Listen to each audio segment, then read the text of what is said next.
Oke, kembali lagi bersama saya Mang Haru dan lanjut lagi ngomong sendiri episode nggak tahu keberapa nih. Lumayan kebelasan lah, belasan episode buat bangun habit bikin konten dulu guys. Kali ini sesuai video kemarin mau bahas kecerdasan majemuk karena teringat dari dulu kuliah belajar kecerdasan majemuk gitu ya dari Howard Gardner, di mana manusia itu punya kecerdasan yang berbeda-beda gitu ya, multiple intelligences gitu ya, atau kecerdasan majemuk bahasa Indonesianya. Lalu, seingat saya itu dulu tuh 7, tiba-tiba nambah 8, tiba-tiba nambah 9 gitu ya. Tapi nggak tiba-tiba sih, karena kan ilmu selalu bertambah ya, cuman emang kayaknya sih originalnya 7 soalnya saya ingat saya pas kuliah tuh, saya pelajari itu 7 atau 8 lah. Terus tadi searching, belajar lagi gitu, ingat lagi ada 9 gitu. Jadi emang bahas 9 lah ya, tapi intinya adalah, referensinya sayangnya minim, tapi saya ingin bahas nanti ke konteks kepada, alasan mengapa atau membedah kenapa sih kita tuh beda-beda skill-skill-nya gitu. Jadi Howard Gardner itu mencetuskan kecerdasan majemuk atau multiple intelligences gitu ya kan, di mana ternyata ada 9, saya akan bahas 9 ini. Yang pertama itu ada kecerdasan interpersonal intelligence atau self smart, di mana intrapersonal ini tuh lebih kepada caramu lebih mudah, lebih jago, lebih ahli, lebih paham, mudah banget gitu ya untuk memahami diri. Mau kemana, taunya gimana, kamu sedang sedih, kamu sedang marah, kamu sedang tidak enak, apa namanya tuh, jiwanya gitu. Jadi emang pemahaman terhadap diri sendiri, kamu maunya apa, mau kemana, jadi siapa, gitu-gitulah dan sebagainya. Itu tuh ternyata butuh kecerdasan ternyata ya, butuh butuh keterampilan yang menghasilkan kecerdasan itu. Sehingga emang berarti kan bisa dilatih ya, gitu, untuk kecerdasan ini. Di mana ya barangkali mungkin salah satu output-nya adalah dengan kalau ketika kita mengenal diri sendiri, yaitu kecerdasan intrapersonal, maka kita itu tidak mudah tersinggung. Kita mudah mengendalikan diri kita. Kita tidak mudah termanipulasi orang lain gara-gara emosionalnya kita. Mungkin ini juga nyambung ke emotional intelligence ya. Tapi yang saya pahami, Howard Gardner tuh kayaknya gak bahas tentang IQ, EQ, SQ sih. Tapi makanya barangkali itu juga nyambung lah ya, dengan kawan-kawan, mengerti dengan dirimu sendiri berarti kecerdasan kawan-kawan intrapersonalnya itu cukup baik gitu ya, itu satu. Yang kedua ada interpersonal intelligence atau kecerdasan interpersonal yaitu people smart, kecerdasan mampu berkomunikasi dengan orang lain, bersosialisasi dengan orang lain. Jadi ketika kalau intrapersonal itu adalah internal, memahami diri, memahami kelebihan dan kekurangan diri, kalau interpersonal adalah memahami cara berkomunikasi dengan orang lain, bersosialisasi, kemudian bernegosiasi, ngumpul sama orang, mudah disukai dan sebagainya gitu ya. Bisa fit in, apapun itu, bisa menyesuaikan diri dengan orang lain itu membutuhkan kecerdasan juga ternyata. Ada kecerdasan tersendiri, ada keterampilan tersendiri untuk, bisa bertemu dengan orang-orang gitu ya, atau berkumpul dengan orang-orang. Makanya disebutnya people smart. Yang ketiga ada musical intelligence atau audio atau sound smart. Ini adalah orang-orang yang memiliki kecerdasan secara suara, persuaraan atau permusikan gitu. Ketika ada orang yang lebih mudah nyanyi perfect pitch lah intinya gitu ya, istilahnya gitu. Kemudian, oh ini mah nadanya A gitu, atau nadanya B, nadanya do, ini mah atau apa gitu, saya juga kurang ngerti. Berarti kan kecerdasan musik saya rendah gitu ya. Tapi ada teman yang benar-benar musik itu kayak, "Oh ini mah bagus Mang," bahkan dia bisa ngejelasin teknis gitu. Itu juga berarti kan kecerdasan musiknya kuat gitu, musical intelligence-nya dan bagus gitu. Kalau saya kan kayak, enak-enak aja gitu, atau ada aja rasanya kayak, ini mah cempreng, tapi kan cuma bisa ngejelasin itu gitu. Kayak gitu lah kurang lebih. Itu musical intelligence atau sound smart, audio smart. Yang keempat ada visual spatial intelligence atau kecerdasan visual atau picture smart. Di mana orang-orang ini tuh kecerdasannya lebih kepada mungkin mampu membayangkan, menggambarkan, memvisualisasikan di pikirannya itu terhadap suatu benda. Misalkan ilustrator, arsitek, kemudian, apa ya, ya tukang gambar lukisan gitu kan, kemudian patung gitu ya, barangkali seniman lah, banyak-banyak hal yang mampu membayangkan visualisasi di dalam pikirannya bahkan bisa mudah, bahkan ahli, cenderung mudah gitu ya, cenderung ahli dalam menghasilkan, menelurkan visualisasi pikirannya terhadap produknya gitu. Bahkan kalaupun tidak demikian disalurkan ke produk atau di suatu karya, setidaknya mereka lebih paham ketika bayangkan kamu ada di gedung sana, kamu ada jalan, ada pohon sekelilingnya, nah itu kebayang gitu. Itu visual spasial, yang mana memang outcome-nya adalah menjadi seorang, ilustrator gitu ya, seniman dan sebagainya gitu. Nah, saya merasa saya kalau secara visualisasinya mungkin sedikit sedikit lah gitu, tapi kalau sedikit ada lah, tapi kalau misalkan sampai gambar kayak saya merasa tidak, sangat rendah gitu untuk kecerdasan itu karena memang tidak terlatih gambar, tidak terlatih musikal gitu ya sayanya. Mungkin interpersonal dan intrapersonal saya lumayan lah gitu ya, bisa, apalagi saya punya coach yang fokus dalam pengembangan diri, apalagi mengutamakan dan mengupayakan, sepresisi mungkin bidang itu gitu kan. Interpersonal juga ya lumayan lah bisa mengelola orang gitu ya, membuat proyek bareng-bareng, komunikasi dan sebagainya gitu ya. Meskipun emang kelemahan saya dia adalah di jualan gitu. Kalau jualan saya laku, mungkin saya lebih jago gitu ya, tapi saya kekurangannya di, bisnis lah atau masih perlu belajar kayak gitu. Yang kelima ada body kinesthetic atau body smart. Kinesthetic intelligence, kecerdasan kinestetik. Ini lebih kepada orang-orang yang cenderung mudah dan ahli bahkan excellent dalam bidang pergerakan atau keolahragaan atau mudah sekali kalau misalkan ya saya pernah, ya kemarin-kemarin kerja di agensi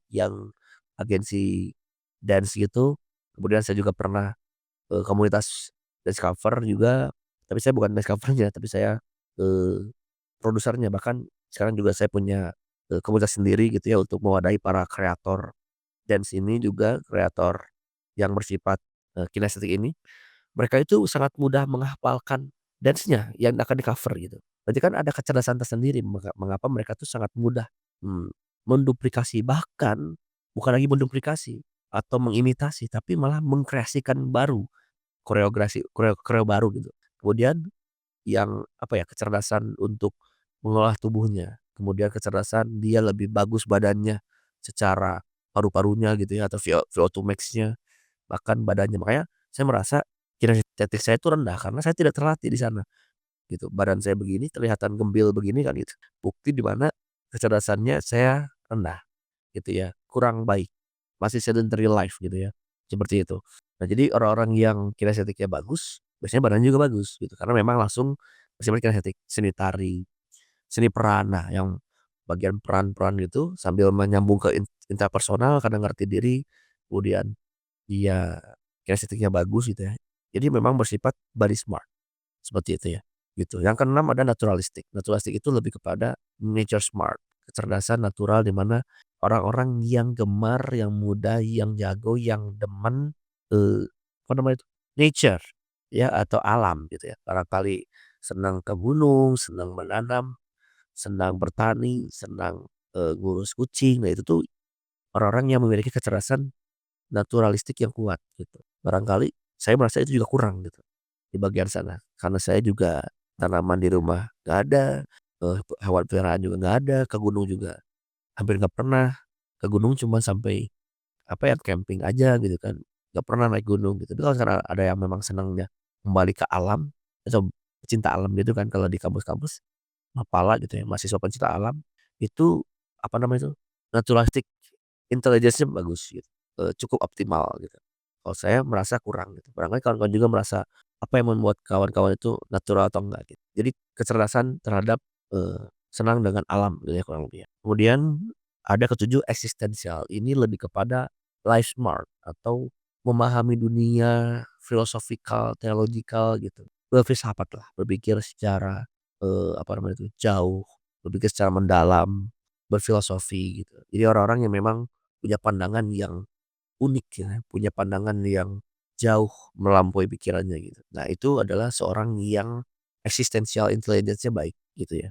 Mungkin kalau itu saya sedikit bisa mengklaim adalah sedikit bahwasanya saya juga, suka berpandangan ini itu, suka apa ya, mampu untuk memahami filosofi orang, yang menyesuaikan lah kayak gitu-gitu tentang eksistensial gitu. Jadi emang saya tuh berada di sini tuh buat apa gitu, kayak saya kan merasa saya mengklaim diri, saya tuh senang mendengarkan orang, saya senang membantu orang. Saya merasa tujuan hidup saya adalah menjadi seorang supporter.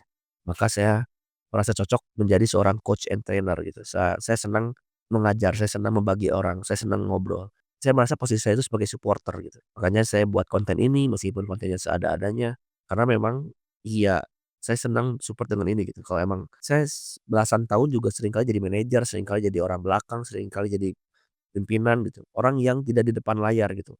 Bukan frontliner tapi back office gitu. Jadi saya barangkali itulah tujuan saya dan karena itu mudah, senang, hasilnya memuaskan baik saya dan orang lain dan bahkan seringkali dapat, pundi-pundi uang atau bahkan pertemanan tuh dari sana juga. Dari menjadi seorang supporter atau belakang layar. Nah barangkali itu juga menjadikan itu, eee, memahami eksistensi saya gitu ya. Memahami jadi intrapersonal miripnya sama intrapersonal juga ya. Tapi intrapersonal lebih kepada diri sendiri tapi eksistensial itu lebih kepada memahami dunia seperti apa, memandang dunia itu seperti apa, berfilosofilah, kayak itu kurang lebih ya, gitu, life smart, memahami kehidupan seperti apa. Nah, yang kedelapan adalah logical mathematics, ini lebih kepada logic smart, ya, kecerdasan logika, di mana orang-orang yang mampu berpikir secara runut, ya, berpikir secara runut, menghitung logika, kan matematika itu kan padahalnya logika ya, dikali berapa, ini berapa, tapi memang nah ini yang unik nih, mungkin tadi yang 7 yang sebelumnya saya bisa pede untuk, apa yang menonjol bagi saya, apa yang memang harus ditingkatkan gitu ya, bagi saya gitu. Tapi ketika yang 2 ini, yang 2 terakhir logika matematik dan nanti yang terakhir verbal linguistik, saya merasa logikalnya saya mampu atau saya cukup oke lah gitu, pede dengan logika A ke B, B ke C, implikasi C-nya gimana dan sebagainya.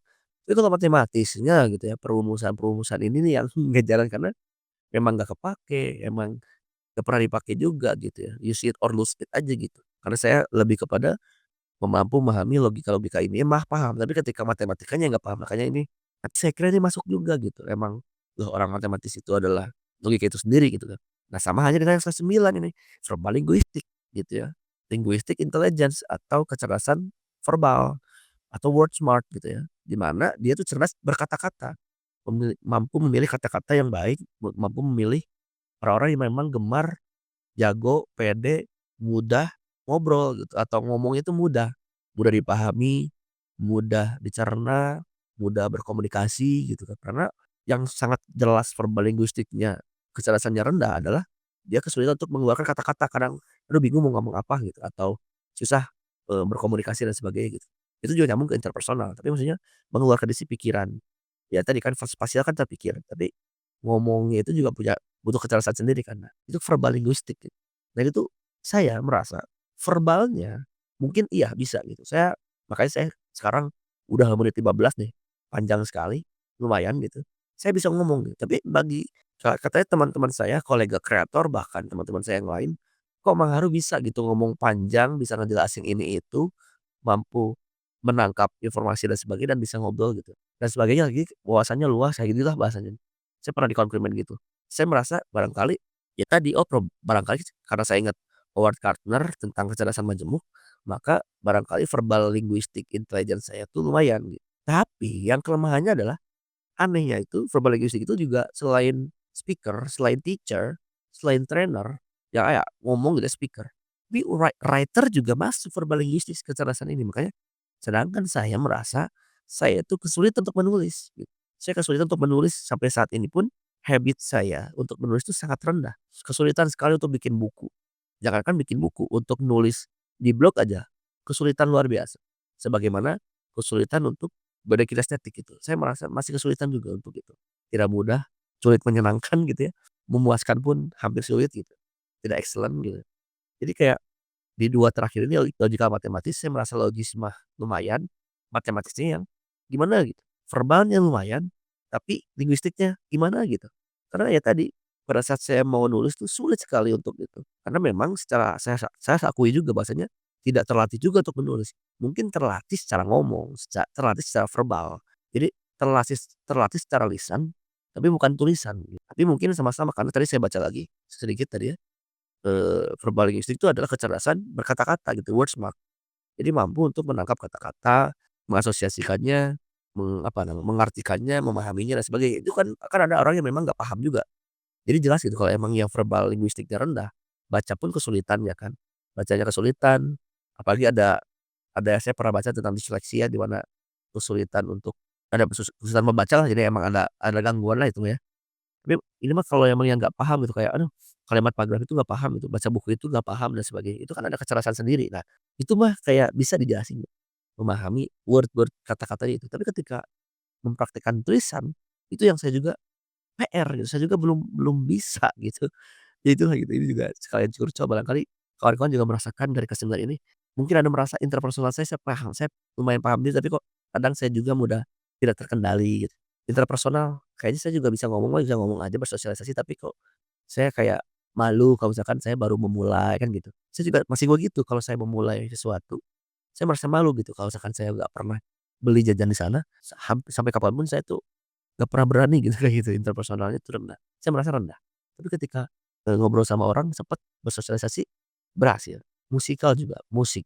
Kadang juga saya merasa kata teman-teman, "Oh, si Emang Haru ngerti musik nih," gitu. Tapi saya merasa bikin lagu aja nggak ngerti gitu kan.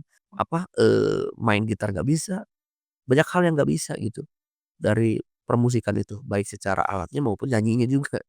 Kan ada temen yang langsung jadi itu ada teknik-teknik yang ngerti gitu dan sebagainya. Ada, anak-anak saya juga pada jago di komunitas saya gitu ya, di komunitas kreator, singer gitu. Mereka tuh jago gitu nyanyi-nyanyinya bahkan ngerti teknik dan sebagainya gitu-gitulah. Kalau saya kan nggak ngerti gitu, kurang paham gitu, harus belajar lagi kan.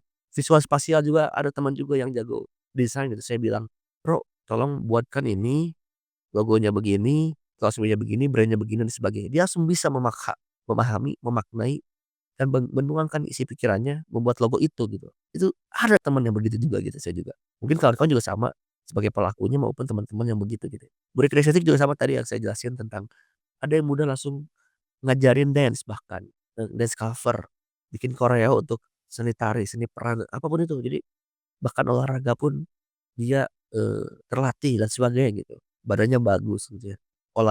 Olahraganya bagus gitu, mengolah raganya tuh bagus. Naturalistik juga, saya merasa senang di alam-alam kayak gini juga lumayan gitu ya kan, senang gitu. Tapi saya jarang juga untuk merawat tanaman. Ya eksistensial juga kadang saya juga nggak sefilosofis itu gitu, nggak sepaham-paham amat tentang filosofi dan sebagainya, atau kehidupan juga nggak paham-paham amat karena saya juga baru baru seperempat abad gitu untuk hidup di sini. Saya juga baru hidup pertama kali gitu ya di sini. Saya juga baru pemula seperempat abad gitu. Jadi saya nggak tahu juga gitu. Logikal juga sama mungkin barangkali saya juga ada logikal falasi yang terjadi, seringkali bahkan logikal falasi barangkali saya juga ada kekeliruan berpikir, berlogika. Apalagi yang matematika gitu. Dan sama verbal linguistik gitu. Nulis juga saya juga nggak bisa, bahkan tulisan saya juga jelek. Secara teknis nulis di kertas juga jelek. Nggak kebaca sama orang, paling baca doang sama sendiri. Jadi apa? Jadi kita tuh punya keseimbangan di situ gitu. Makanya dari poin ini, ya ini kan ngomong sendiri, refleksi sendiri dan mungkin kawan-kawan juga bisa mendapatkan poinnya di mana dari kecerdasan 9 kecerdasan itu tuh kita juga bisa apa ya, jadi memahami kita tuh kecenderungannya gimana gitu. Kecenderungannya, lebih kuat ke mana, yang so-so-nya ke mana, yang lemahnya atau kurangnya di mana. Jadi ketika kawan-kawan coba coba dari ke-9 ini, coba ambil 3 hal yang kalian tuh lumayan gitu atau cukup pede, bagus untuk menyebutkan bahwasanya, "Itulah gue," gitu. Kalau saya yang cukup oke itu, yang cukup pede saya bilang adalah intrapersonal, interpersonal, dan verbal linguistik gitu ya. Saya merasa cukup pede di situ. Nah, yang sosonya apa yang 3 sosonya yang menengah gitu, yang menengahnya itu saya, logika matematis, eksistensial, dan nah ini bingung nih, tiganya apa ya? Visual kayaknya ya. Paling 2 atau 3 lah gitu ya. Nah yang paling cocoknya, yang paling kurang banget, yang perlu ditingkatkan gitu ya. Jadi kan yang pertama yang menonjol, 3 pertama yang menonjol, yang menengahnya ada yang biasa-biasa aja, yang ketiga yang perlu ditingkatkan atau yang memang paling kurang gitu. Saya paling kurang di musikal, visual, body kinestetik, sama naturalistik tuh, bahkan 4 gitu. Jadi 3 2 4 tuh kan 9. Kalau bisa mah 3 3 3 gitu. Ya itu mah contoh aja itu mah, hanya sedikit games lah gitu. Nah, dengan tahu itu setidaknya kita merasa bakal optimal gitu, "Oh ternyata saya masih kurang bikin estetik." Maka apakah mau ditingkatkan lebih? Monggo. Mau diupayakan besar-besaran? Silakan. Atau mau belajar sangat keras untuk itu? Silakan. Tapi saya eee, apa namanya itu, dari coach saya, dari senior coach saya, beliau bilang bahwasanya, "Daripada kalian melupakan potensi kekuatan dan memaksimalkan potensi kelemahan." Jadi kan yang tadi yang saya bilang yang kurang tadi kan untuk anggap saya kelemahan lah atau kekurangan, dan kelebihannya itu dilupakan, ya daripada kelebihannya dilupakan dan kekurangannya dimaksimalkan, lebih baik memaksimalkan potensi kekuatan dan menyiasati potensi kelemahan. Nah, poinnya adalah daripada kamu sudah mantap di musik, sudah mantap di kinestetik, sedangkan kamu interpersonalnya rendah, kamu tuh maksa ngobrol semaksimal mungkin tentang belajar public speaking dan sebagainya. Nggak seharus itu gitu. Tapi lebih baik maksimalkan body kinestetiknya, maksimalkan musikalnya, maksimalkan visualnya, yang memang kamu pede di sana, bagus gitu ya. Tapi disiasati kelemahannya itu, kayak minimal bisa gitu. Jadi maksudnya itu kayak maksimalkan potensi kekuatan Anda, memakai metode atau teorinya Malcolm Gladwell 5.000 jam untuk jadi master. Tapi kalau misalnya yang kelemahan atau kekurangan itu, belajarlah minimal bisa dengan metode Josh Kaufman 20 jam. Maksimalkan yang potensi kekuatan dan menyiasati potensi kelemahan. Yang kelemahan-kelemahan disiasati aja, yang penting bisa, gitu. Nggak harus jago, yang jago mah maksimalin, gitu. Maksimalin, kayak misalkan saya interpersonalnya maksimalin biar lebih paham, mengenalkan diri. Interpersonalnya dimaksimalin agar bisa berkomunikasi lebih baik, buat ngajar lebih baik gitu kan. Verbal linguistik juga saya optimalkan, saya bisa jadi mudah memahami kata-kata, memahami, bahkan mengajarkan kembali ke kawan-kawan dan sebagainya gitu. Menyampaikan pesan kembali gitu dan sebagainya. Tapi yang body kinestetiknya minimal olahraga jalan 10.000 langkah gitu. Visualnya mampu memahami tentang visual gitu. Ya biasa aja gitu, musikal juga paham tentang ya notnya tuh apa aja gitu. Ya jadi tidak memaksimalkan terlalu gitu. Tapi kalau emang pada akhirnya pengen dimaksimalin juga yang kurang-kurang, ya silakan juga, itu mah pilihan gitu. Cuman memang sarannya adalah upayakan memaksimalkan potensi kekuatan dan menyiasati potensi kekurangan atau kelemahan daripada melupakan potensi kekuatan dan memaksimalkan posisi kelemahan. Jadi lebih baik kawan-kawan pertimbangkan itu. Tapi kembali lagi pilihan ada di kamu. Saya juga cuma membahas ini dan ini juga sudah 25 menit, sudah sangat panjang. Jadi saya tutup. Terima kasih banyak, semoga manfaat, tetap melaju dan optimasikan dirimu.